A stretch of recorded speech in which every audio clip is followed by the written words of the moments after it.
মানে দায় কাঁধে নিয়ে কেন বলছেন? মানে নির্বাচনটাই তো সবার প্রত্যাশিত ছিল। নির্বাচনটা অপ্রত্যাশিত ছিল, কিন্তু নির্বাচন হবে কিনা এই নিয়ে বাংলাদেশের মানুষ স্বাধীনতার পরে এত বেশি সংশয় পড়ে নাই। কারণ একই সাথে ওনারা ২-৩টা প্র্যাকটিস করেছেন, যেটা খুবই খারাপ।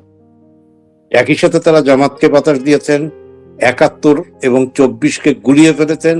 একই সাথে এনসিপি কে বলেছেন তারা ক্ষমতায় আসবে, এবং তারা এটা প্রচার করেছেন যে আওয়ামী লীগ দেখেছি, বিএনপি দেখেছি, এবার জামায়াতকে দেখব।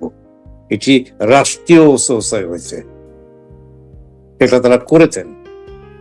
বাংলার মানুষ ভুল করেনি, জনরায়কে শ্রদ্ধা করা উচিত। আমি সবসময় জনরায়কে শ্রদ্ধা করি। বিএনপি ক্ষমতায় এসছে, অনেক আসন পেয়ে মন্ত্রিসভা গঠিত হয়েছে। প্রথমে মনে হবে যে এই প্রেক্ষিতের উপরে তারা আসছে, আমি প্রথমে তাদেরকে অভিনন্দন জানাই। জি, প্রথমে তাদেরকে প্রশ্নটা অভিনন্দন জানাই। যদিও প্রশ্নটা আপনি অন্য প্রসঙ্গে গেলেন, যেটা পরে আসতাম।